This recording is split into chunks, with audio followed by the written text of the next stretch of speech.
Bible సమయం గంభీర సమయం వచన పరంపర ధ్యానాంశ సమయం బైబిల్ సమయం గంభీర సమయం దైవ సన్నిధికి అనుబంధ సమయం బైబిల్ సమయం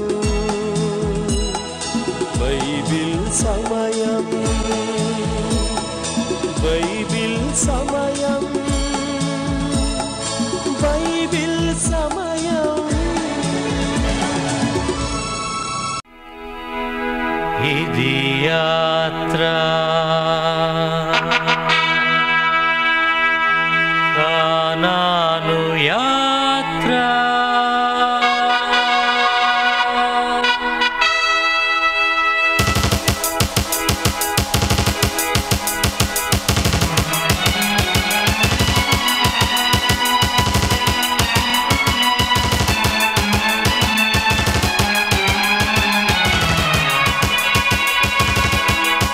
శూరుడు యెహోవా యుద్ధ వీరుడు యెహోషువ యెహోవా ఆధిపత్యాన యెహోషువ నాయకత్వాన సాగిరుచిన యాత్ర కానాను స్వాధీన యాత్ర కానాను స్వాధీన యాత్ర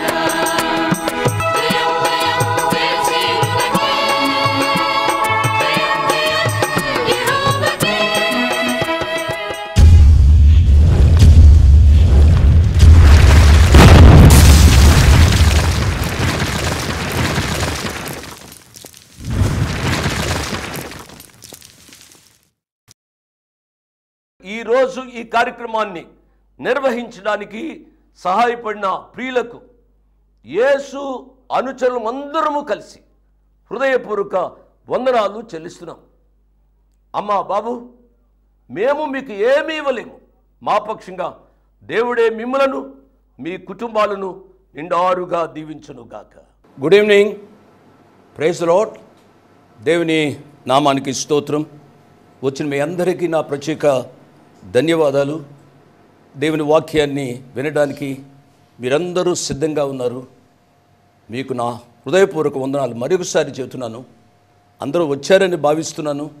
ఇంకా కొంతమంది చెల్లెండ్రు కానీ పాపలు కానీ వంటగదిలో ఉంటే వారిని కూడా పిలువండి. అప్పుడే డాడీ వచ్చుంటారు, లేక ఇంటి యజమానులు వచ్చుండి ఉంటారు. వారికి కాఫీయో టీయో సిద్ధపరుస్తూ వంటగదిలో ఉండడానికి అవకాశం ఉంది. నేనేమనటంలే, అమ్మ చెల్లెమ్మ పాప కరెక్ట్ టైంకి రండి. కొంతమంది యవనస్తులు టీవీ దగ్గరికి రారు, ఎక్కడో పడక గదిలోనో లేక బయట ఫ్రెండ్స్తో మాట్లాడుకుంటూ తమ సమయాన్ని గడుపుతారు. కొంతమంది ఇంకా ఇంటికి చేరరు యవనస్తులు. చాలా విచారకరమైన సంగతి. యవన వ్యవస్థ చాలా దెబ్బతింది. యవనస్తులు యెహోషువ గ్రంథ ధ్యానాల ద్వారా మేలు పొందుతారు అనేది నా ఆశ. కాబట్టి యవనస్తులు ఈ గ్రంథాన్ని మిస్ చేసుకోకూడదు. మంచిది. దేవుని యొక్క వాక్య ధ్యానంలోనికి వెళదాం. దానికి ముందుగా ప్రార్థన చేస్తాను. వీలున్న వారు మోకరించండి, వీలు లేని వారు దయతో ప్రార్థనలో ఏకీభవించండి. కృపా సత్య సంపూర్ణుడు అయిన మా ప్రియ పరలోకపు తండ్రి, వందనాలు స్తోత్రాలు నాయన. యెహోషువ గ్రంథాన్ని ప్రారంభించడానికి మీరు మాకు సహాయం చేశారు. యెహోషువ జీవితం అనేక మందికి మాదిరిగా ఉంచారు నాయన. మీకు స్తోత్రాలు. తన యొక్క నాయకుడైన మోషే గారి యొక్క మాట జవదాటకుండా జీవించిన జీవిత విధానం అనేక మంది యవనస్తులకు మాదిరి. మా యవన బిడ్డలు తల్లిదండ్రులకు విధేయులుగా, పెద్దవారికి విధేయులుగా, గురువులకు విధేయులుగా ఉండడానికి సహాయపడండి. ఈనాడు యవనస్తులు ఇష్టానుసారంగా జీవిస్తున్నారు ప్రభువా. తల్లిదండ్రులకు నెమ్మది లేదు. మగబిడ్డలు అరితిగానే ఉన్నారు, ఆడబిడ్డలు కూడా అరితిగానే ఉన్నారు. మా ప్రియ ప్రభువా, మా యవ్వన బిడ్డలను కనికరించండి నాయన. బాబు, కనికరించండి నాయన. మీరు దీవించండి. వారి యవ్వన ప్రాయంలోనే రక్షింపట్టానికి సహాయం చేయండి. యెహోషువ జీవితం మా బిడ్డలకు ఆశీర్వాదకరంగా ఉండడానికి సహాయపడండి నాయన.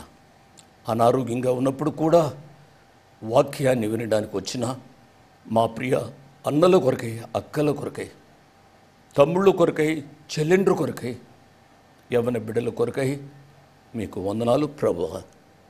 శిరస్సు వంచి ప్రభు మా బిడ్డల యొక్క ఆరోగ్యాల కొరకై, పెద్దవారి యొక్క ఆరోగ్యాల కొరకై ప్రార్థన చేస్తున్నాం. విపరీతమైన ఈ ఎండాకాలంలో మా ప్రియ బిడ్డలను కాపాడుతున్న విధానం కొరకై స్తోత్రాలు నాయన. ఈ రాత్రి వాక్య భాగం నాకు మాకు ఆశీర్వాదకరంగా ఉండడానికి సహాయపడమని యేసు ప్రభు వారి పుణ్యనామమున స్తుతించి ఘనపరిచి వేడుకున్నాము తండ్రి. ఆమెన్ ఆమెన్ అని చెప్పిన మీ అందరికీ నా ప్రత్యేక వందనాలు. గత దినంలో మోషే భక్తుని గూర్చి కొన్ని మాటలు మనం చెప్పుకున్నాం. తదుపరి యెహోషువను పరిశుద్ధాత్మ దేవుడు గత పాఠంలో మనకు పరిచయం చేశారు. ఏమని పరిచయం చేశారు? మోషే పరిచారకుడు అయిన యెహోషువ. దేవుని నామానికి స్తోత్రం. 40 దీర్ఘ సంవత్సరాలు ఒక వ్యక్తి యొక్క నాయకత్వం క్రింద అతడు పరిచర్య చేయడం అని అంటే లోకానికే మాదిరి, యవనస్తులకే కాదు, ఈనాడు అనేక మందికి మాదిరి. ఈనాడు సంఘాలలో కలవరం ఎందుకు అనగా పరిచారకులు లేరు. అందరూ నాయకులుగా ఉండాలనే తపన, ఎదురు తిరిగే స్వభావము ఈనాడు సంఘాలలో వచ్చేసింది. దానికి ఇంకో కారణం ఏమిటి అనగా సంఘాలలో అకౌంటబిలిటీ లేదు. సంఘస్థులు బిడ్డలు వారు డబ్బులు చందాగానో దశమ భాగంగానో ఇస్తూ ఉన్నారు. అది ఎక్కువైపోయింది కాబట్టి ఎవరికి వారు సమాధానం చెప్పాల్సిన అవసరం లేదు కాబట్టి వారు ఇష్టానుసారంగా జీవిస్తున్నారు. వారి బిడ్డలు ఇష్టానుసారంగా జీవిస్తున్నారు. వారి కుటుంబం ఇష్టానుసారంగా జీవిస్తూ ఉంది. కొంతమంది చెప్తారట, నాకు తెలీదు, మా సంఘంలో వచ్చిన డబ్బు లెక్క పెట్టడానికే మాకు చేత కావడంలే. చాలా విచారకరమైన సంగతి. అకౌంటబిలిటీ చాలా ప్రాముఖ్యము సంఘంలో అనే విషయాన్ని నేను జ్ఞాపకం చేస్తున్నా. నీవు ఎవరికి లెక్క అప్పగించవలసిన పని లేదు అని నువ్వు అనుకుంటే ఒక ఆయన చూస్తూ ఉన్నాడు, ఆయనకు లెక్క అప్పగించాలి. ఆయనకు లెక్క అప్పగించాలని ఎరిగి నీవు కూడా పరిచారకుడు అని గ్రహించాలని ఈ రాత్రి నేను మనవి చేస్తున్నాను. మంచిది. యెహోషువ గ్రంథం 1వ అధ్యాయము 2వ వచనాన్ని చదువుతున్నాను. నా సేవకుడైన మోషే మృతి పొందాడు. 1వ అధ్యాయం చివరి భాగం. కాబట్టి యెహోషువ, నీవు లేచి నీవును ఈ జనులందరూ ఈ యొర్దాను నది దాటి నేను ఇశ్రాయేలుకి ఇచ్చుచున్న దేశమునకు వెళ్ళుడి. ప్రియులారా గమనించాలి, నీవు లేచి నీవును ఈ జనులందరూ యొర్దాను నది దాటి నేను ఇచ్చు దేశానికి వెళ్ళండి. ఇంతవరకు అరణ్యంలో గురులేని వారిగా వారు అటు ఇటు తిరుగుతూ వచ్చారు. ఇప్పుడు ఒక నిర్దిష్టమైన ప్రణాళికను, మార్గాన్ని దేవుడు చూపిస్తున్నాడు. వారు ముందు యొర్దాను నది ఉంది. వారు యొర్దాను నది దాటాలి. జాగ్రత్తగా వింటున్నారు కదా. వారి యొక్క ప్రయాణంలో ఎర్ర సముద్రం ఎదురొచ్చింది. ఎర్ర సముద్రం దాటవలసి వచ్చినప్పుడు మోషే భక్తుడు సజీవంగా ఉన్నాడు. మోషే భక్తుడు సజీవంగా ఉన్నప్పుడు అతని చేతిలో కర్ర ఉంది.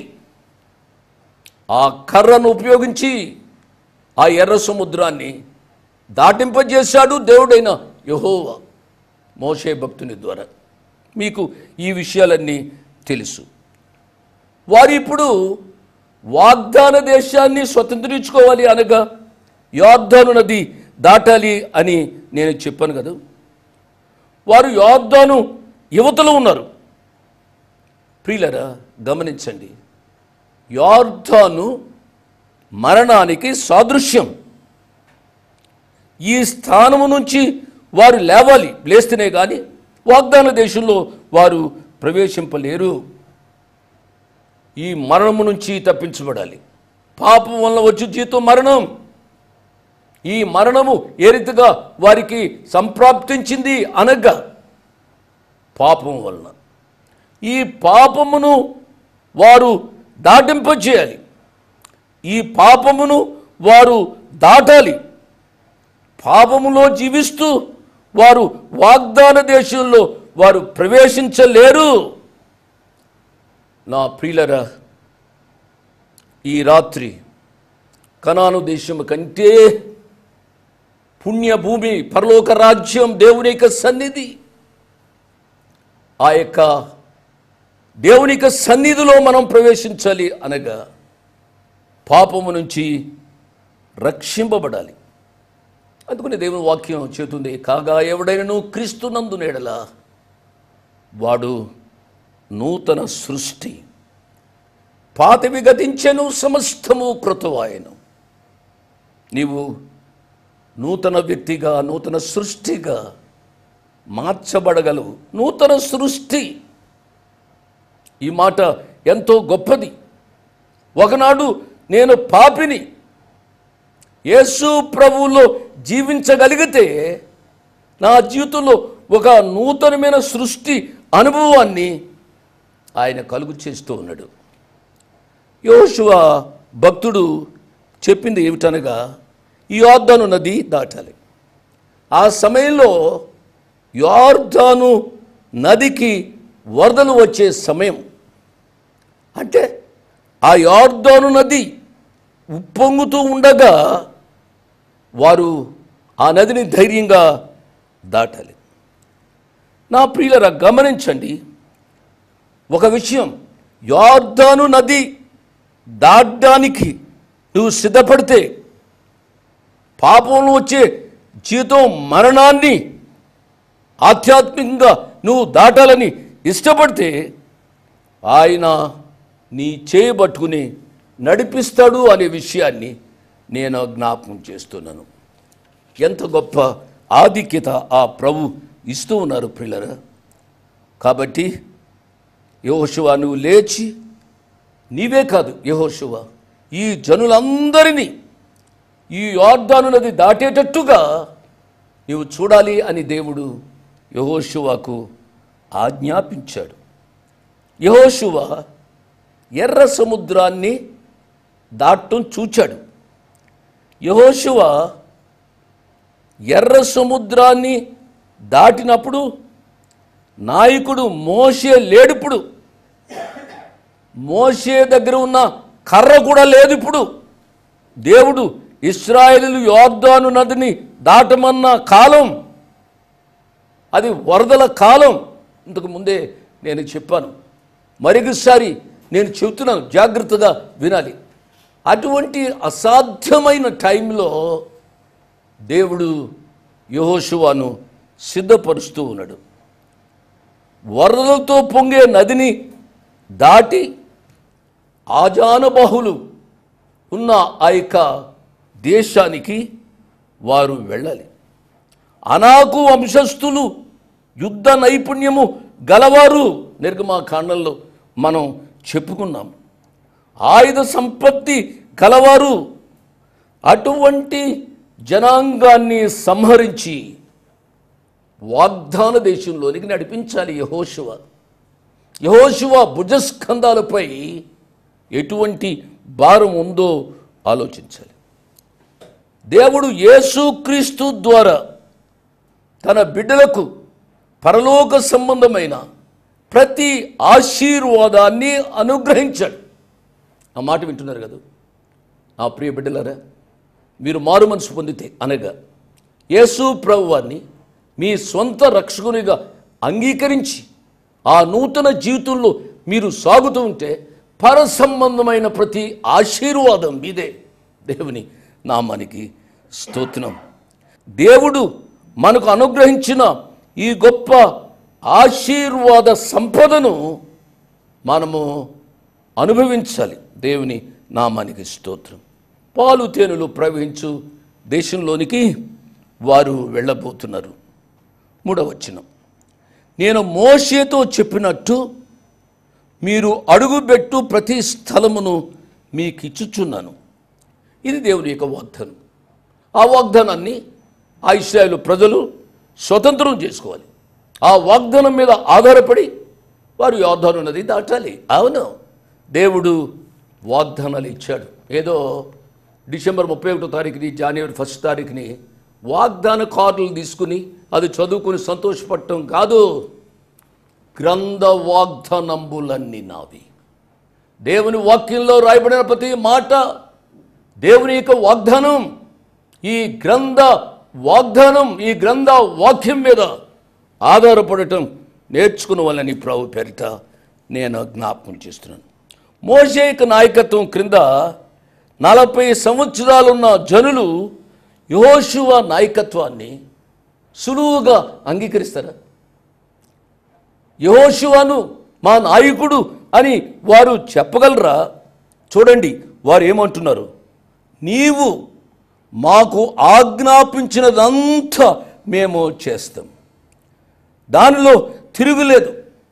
నీవు మమ్మలను ఎక్కడికి పంపుదువో అక్కడికి పోతాము అని చెప్పి వారు యెహోషువ మాటకు వారు సమ్మతించారు.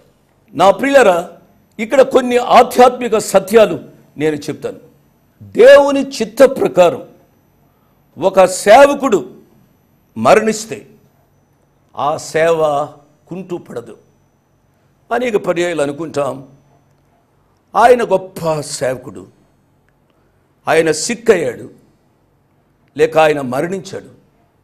ఆయన మరణించిన తరువాత తన కుటుంబంలో ఎవరు సేవకులు పైకి రాలేదు, సేవలోనికి రాలేదు, బంధువులు కూడా ఎవరు లేరు. ఆ సేవ ఆయనతో అంతమైపోతుంది అన్నట్టుగా బాధపడుతూ ఉంటారు. చాలామంది విశ్వాసులు ప్రార్థన చేస్తూ ఉంటారు. నా మాట జాగ్రత్తగా వినాలి. నీవు దేవుని చిత్తానుసారంగా జీవించి మరణిస్తే నీ సేవ ఎన్నడూ కూడా కుంటిపడదు, నీ సేవ నీతో ఆగిపోదు అనే విషయాన్ని నేను జ్ఞాపకం చేస్తున్నాను. నాయకత్వాన్ని ఇవ్వడం మాత్రమే కాదు, యెహోషువకు దేవుడు ఏమంటున్నాడు చూడండి, 5వ వచనం నుంచి చదువుతాను. నీవు బ్రతుకు దినములన్నిటినీ ఏ మనుష్యుడును నీ ఎదుట నిలువలేకుండును. నేను మోషేకు తోడైండునట్లు నీకును తోడైందును యెహోషువ. నిన్ను విడువను, నిన్ను ఎడబాయును, నిబ్బరము కలిగి ధైర్యంగా ఉండుము. వారికి ఇచ్చేదనని నేను వారి పితరులతో ప్రమాణం చేసిన ఈ దేశమును నిశ్చయముగా నీవు ఈ ప్రజలు స్వాధీనం చేసుకుంటారు. అయితే నువ్వు మట్టుకు నిబ్బరము కలిగి జాగ్రత్త పడి బహుధైర్యముగా ఉండి నా సేవకుడైన మోషే నీకు ఆజ్ఞాపించిన ధర్మశాస్త్రం అంతటి చెప్పున నీవు చేయాలి. నీవు నడుచు ప్రతి మార్గమున చక్కగా ప్రవర్తించున్నట్లు నీవు దాని నుండి కుడికి కానీ ఎడమకు కానీ తొలగిపోకూడదు. బా నా ప్రియ బిడ్డలరా, నాకు నాయకత్వం వచ్చింది కాబట్టి నా ఇష్టానుసారంగా జీవిస్తాను అనడానికి వీలు లేదు. చాలామంది ఆ రీతిగా జీవిస్తున్నారు అని అప్పుడప్పుడు చెప్పుకుంటూ ఉంటారు. అది మంచి పద్ధతి కాదు. దేవుడు ఏమంటున్నాడు? నీవు నిబ్రమ కలిగి జాగ్రత్త పడి బహుధైర్యంగా ఉండి నా సేవకుడైన మోషే నీకు ఆజ్ఞాపించిన ధర్మశాస్త్రం అంతటి చెప్పున నీవు చేయవలను. నీవు నడుచు ప్రతి మార్గమున, విన్నారు కదా, చక్కగా ప్రవర్తించినట్లు నీవు దాని నుండి కుడికి కానీ ఎడమకు కానీ తొలగిపోకూడదు. నా ప్రియులరా, ఒక వ్యక్తిని దేవుడు వాడుకోవాలి అని అంటే అతడు ఏదైతే బోధిస్తున్నాడో దానిని జీవించాలి అని ప్రభు పేరిట నేను జ్ఞాపకం చేస్తున్నాను. ఈ రాత్రి ఎంతమంది దేవుని యొక్క వాక్యాన్ని వింటున్నారు? వారందరూ కూడా దేవుని వాక్యానికి లోబడేటట్టుగా జీవించాలని ప్రభు పేరిట నేను జ్ఞాపకం చేస్తున్నాను. ఆ ప్రియ ప్రభు నిన్ను తన యొక్క వాగ్దాన దేశంలోనికి తీసుకుని వెళ్ళడానికి కొన్ని మెట్లు నేను చెబుతున్నాను. రాసుకోవాల్సిన వారు దయచేసి రాసుకోనండి. మొదటి మెట్టు, నీ యొక్క జీవితంలో రక్షణానుభవం కలిగి ఉండాలి. మారు మనసు పొంది ఉండాలి. పాత జీవితానికి స్వస్తి చెప్పాలి. నేను నా పాత జీవితంలోనే ఉంటాను, నేను నా ఇష్టానుసారంగా జీవిస్తూ ఉంటాను, ఈ సంఘం నాది, నా తండ్రి కట్టాడు, నా తల్లి కట్టింది, ఎవరో కట్టారు, నా చేతులకు వచ్చింది, నేను ఇష్టానుసారంగా జీవిస్తాను. నీ బ్రతుకు మారాలి. నీ పాప జీవితము అది నూతన పరచబడాలి. అప్పుడే నీ ప్రభు నిన్ను వాడుకుంటాడు అనే విషయాన్ని నేను జ్ఞాపకం చేస్తాను. మీరు అడుగుపెట్టు ప్రతి స్థలాన్ని మీకు ఇస్తాను యెహోషువ. నువ్వేమీ భయపడవలసిన పని లేదు. కానీ నీవు చేయవలసింది ఏమిటి అనగా నీ ప్రజలను నూతన జీవిత అనుభవంలోనికి నడిపించాలి. నెంబర్ 1 మొదటి మెట్టు. నెంబర్ 2 రెండవది ఏమిటి అనగా ఆయన మాట యందు విశ్వాసం ఉంచాలి. మొదటి మెట్టు నూతన జన్మ అనుభవం. రెండవ మెట్టు ఆయన మాట యందు విశ్వాసం ఉంచడం. ఆయన మాట యందు విశ్వాసం ఉంచడం అని అంటే దేవుని వాక్యాన్ని చదవాలి, దేవుని వాక్యాన్ని ధ్యానించాలి. ఈ వాక్యంలో ఏదైతే రాయబడిందో దాని యందు ఉన్నది ఉన్నట్టుగా విశ్వాసం ఉంచడం అలవర్చుకోవాలి అని ప్రభు పేరిట నేను జ్ఞాపకం చేస్తూ ఉన్నాను. హెబ్రీయులకు రాసిన పత్రిక 11వ అధ్యాయంలో ఆయన మాటకు తూచ తప్పని విధేయత కలిగిన విశ్వాస జీవితం కలిగిన వీరుల యొక్క జీవితాన్ని మనం చదువుతూ ఉంటాం. ఎంతమంది జీవితాలు మనకు మాదిరిగా పరిశుద్ధాత్మ దేవుడు హెబ్రీయులకు రాసిన పత్రికలో వ్రాసి పెట్టారండి. వారు విశ్వాసము ద్వారా రాజ్యములను జయించారు, నీతి కార్యాలను జరిగించారు, వాగ్దానాలు పొందారు, సింహాల నోళ్లను మూయించారు, అగ్ని జ్వాలలను చల్లార్చారు, ఖడ్గదారు నుంచి తప్పించబడ్డారు. బలహీనులుగా ఉండి బలమైన కార్యాలు వారి జీవితాల్లో చేశారు. యుద్ధములో పరాక్రమశాలులై శత్రులను జయించారు. బలహీనులుగా ఉండి బలపరచబడ్డారు. నా ప్రియులారా, ఈ రీతిగా హెబ్రీయులకు రాసిన పత్రిక 11వ అధ్యాయంలో అనేక విషయాలు మనము చెప్పుకోవచ్చండి. స్త్రీలు మృతులైన తమ వారిని పునరుద్ధానం వలన మరలా పొందరు. మరికొందరైతే మరి శ్రేష్టమైన పునరుద్ధానము పొందగోరి విడుదల పొందనల్లక యాతన పట్టబడ్డరు. మరి కొందరు తిరస్కారము వలన కొరడా దెబ్బలను మరి బంధకములను ఖైదును అనుభవించారు. ఈనాడు కూడా కొంతమంది జీవితాలు మనం చదువుతూ ఉంటే ఒళ్ళు పులకరిస్తుంది. ఎన్ని కష్టాలు, సూదులతో పొడిచారు. వారు ఆ యొక్క మృగాల చర్మముల సంచిలో వారు వేయబడ్డారు. నా ప్రియ బిడ్డలరా, ప్రభువు కొరకు వారి విశ్వాసాన్ని కనబరుచుకున్నారు. రాళ్లతో కొట్టబడ్డారు, రంపములతో కోయబడ్డారు, గొర్రె చర్మాలు మేక చర్మాలు వేసుకుని దరిద్రులయుండి శ్రమపడి హింసలకు వారు లోనయ్యారు. వారి బహుమానము వారి కుంది. వాక్యం ఉంటున్నా నా ప్రియులర యెహోషువ తన యొక్క జీవితంలో నూతన జీవిత అనుభవాన్ని చూపెడుతున్నాడు. తన జీవితంలో దేవుని మాట యందు విశ్వాసం ఇచ్చాడు. మన జీవితాల్లో కూడా యెహోషువ వలె అద్భుత కార్యాలు చూడాలి అని అంటే నూతన జన్మానుభవం. రెండవది దేవుని మాట యందు విశ్వాసం ఉంచే అనుభవంలోనికి రావాలి. ఇంకా కొన్ని మెట్లు చెప్తాను, 2 మెట్లే చెప్పాను, ఇంకా కొన్ని మెట్లు చెప్తాను. ఈ కొన్ని స్టెప్స్ ద్వారా అనేక సత్యాలు మనం నేర్చుకోవచ్చు. యెహోషువ గ్రంథంలోని ప్రతి లైన్లో ఉన్న ఆధ్యాత్మిక సత్యాలు మనం నేర్చుకొని యెహోషువ వలె గొప్ప వీరునిగా జీవించడానికి తీర్మానం చేసుకున్నామని మనవి చేస్తూ ముగిస్తున్నాను. దేవుడు మిమ్మల్ని నిండారుగా దీవించునుగాక. ఆమేన్. ఇంతవరకు వాక్యాన్ని విన్నందుకు మీకు నా హృదయపూర్వక వందనాలు. ఒక ప్రత్యేకమైన మనవి చేయడానికి మరొకసారి మీ ముందుకు వస్తున్నాను. అదేమిటనగా, ఈ కార్యక్రమాన్ని నిర్వహించడానికి నేను ఎంతో ధైర్యం చేశాను అనే విషయాన్ని జ్ఞాపకం చేస్తున్నాను. డబ్బుండి కార్యక్రమాన్ని ప్రారంభించలేదు. నన్ను రక్షించి ఇంతవరకు పిలిచిన ప్రభు ఉన్నారు అని, తదుపరి విశ్వాసులైన మీరు ఉన్నారు అనే ధైర్యంతో ఈ కార్యక్రమాన్ని కొనసాగిస్తున్నాం. కాబట్టి ఈ కార్యక్రమానికి అయ్యే ఖర్చులో కొంత భాగమైన మీరు భరించాలని మనవి చేస్తున్నాను. ఒకరోజు కార్యక్రమానికి ఎంత ఖర్చు అవుతుందో ఆ విషయాలు మీరు తెలుసుకోవాలంటే దయతో నాకు ఫోన్ చేసి కానీ, ఆఫీసుకు ఉత్తరం రాసి కానీ తెలుసుకొని సహాయపడమని ఒక తండ్రిగా, దైవదాసునిగా, అంకులుగా మీకు మనవి చేస్తున్నాను. My address 1-1-214/2, flat number 505506. 1-1-214/2, flat number 505506.